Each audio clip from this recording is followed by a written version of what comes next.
own. Now, as much as this is happening, how much have we been able to harness from the arts and culture? It is a huge revenue earner. That's what a lot of people say. But let me not take the show. This morning, I'll be joined by an arts collector who should be in the know. He's worn so many caps in the times past, but now he's settled for his one-time love, arts collection. Rashid Badamosi, thank you so much, Rashid, for joining us. Thank you, Harriet. Arts and culture. A lot of people talk about it like it's supposed to be one huge way of making dollars, pounds, and euros. But do you agree with this? I would not disagree, because there is some truism in saying that whatever has value can only grow in value if there are enough people who are involved in the endeavor. In the specific Nigerian case, it's been quite some time now for the building up of the upward value of arts. We've been extraordinarily lucky that we've had artists stretching back to years, and they have not only captured the minds of Nigerians, they've also reached out to the world.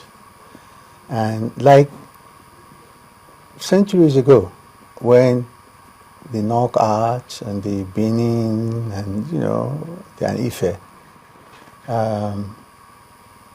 art objects were being lionized, we also have evolved to a situation where those of our citizens who have been trained in art creation are beginning to reach out to the world. And of course, there's a growing population of Nigerian art collectors. And so values are being enhanced, houses are being decorated with art objects, galleries are sprouting out, and, sugar. There's only one way these things can go, which is to continue to add value to the whole object of art. Well, how can arts and culture actually contribute to Nigeria's foreign exchange earnings? It already is beginning to do so. I know of names. I don't know whether it's polite to start reeling out the names of those artists of ours who are commanding respectable income overseas from what they're able to, if I can use the word, unleash to the world as art creation.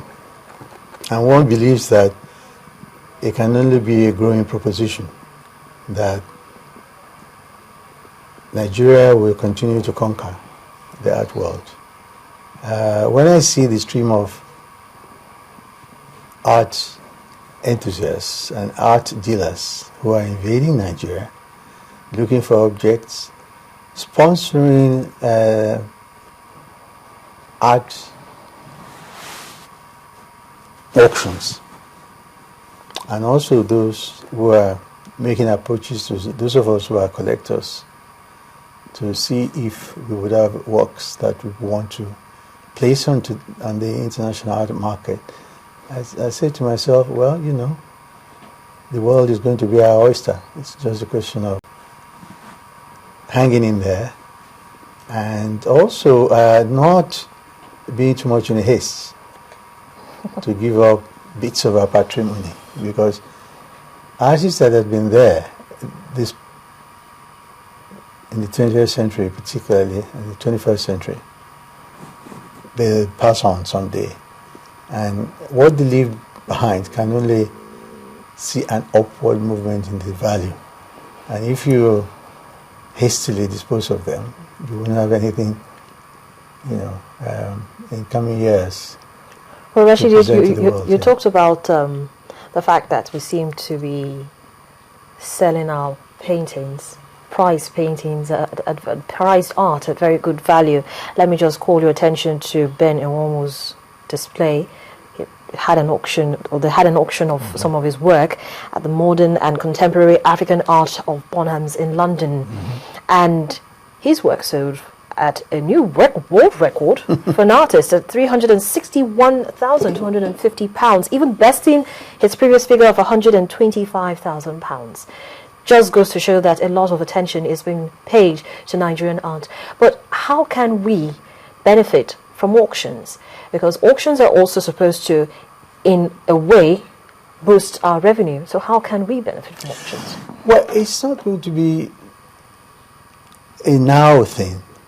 It's going to take some time. The value that the whole world, out there will assign to our works will be a function of a capacity to identify which objects, which works will be released to the market, and also the capacity of our own art collectors and dealers to be able to reach out to the market, starting with the Nigerian situation to art auction centers of Paris, London, New York, what have you.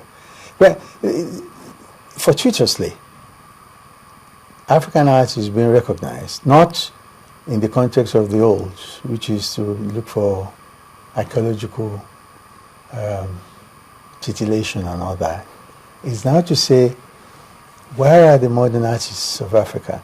Yes, the Benin Wus of this world blossom onto the world because he was trained in the formal art creation of European genre, and of course mingle with his own African heritage.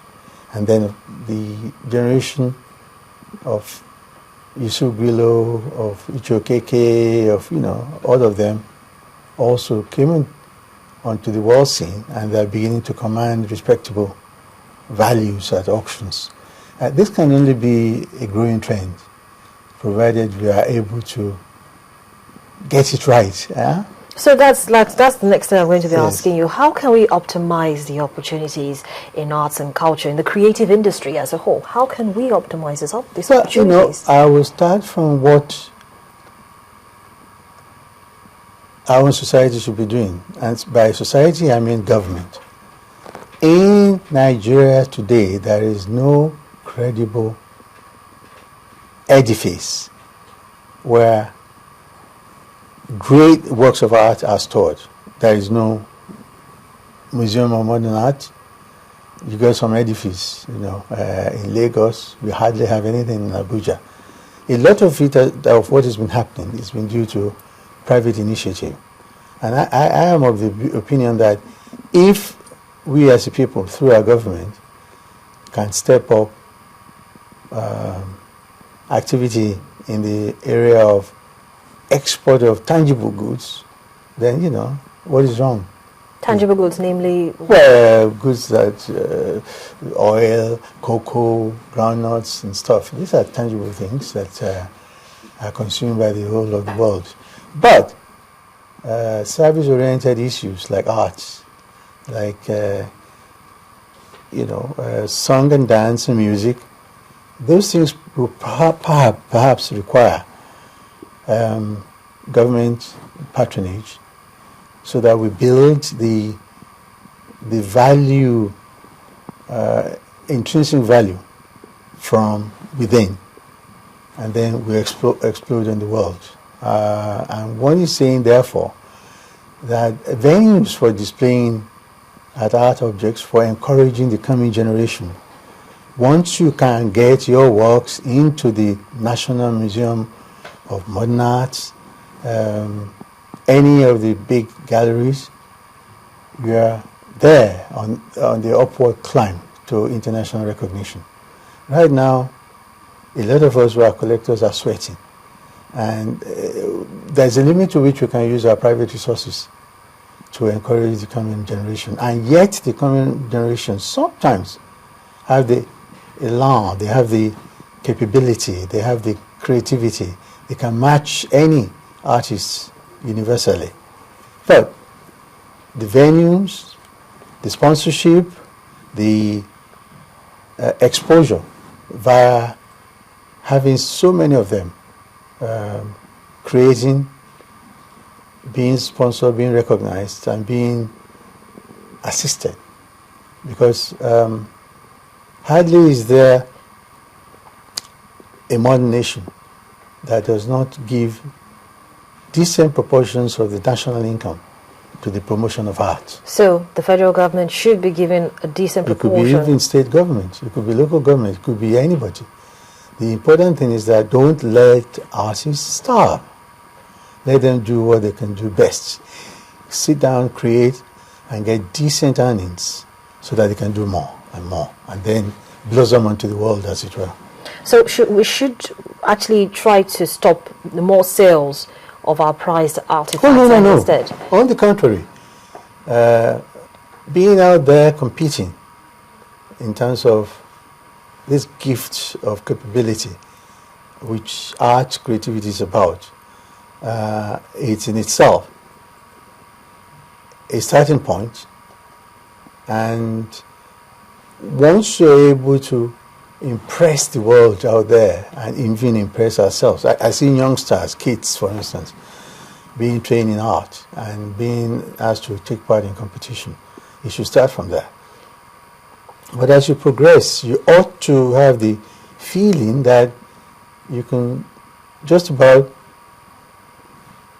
appear at competitions, at gallery, and submit yourself to auction, your jobs to auction, and you will get the requisite patronage.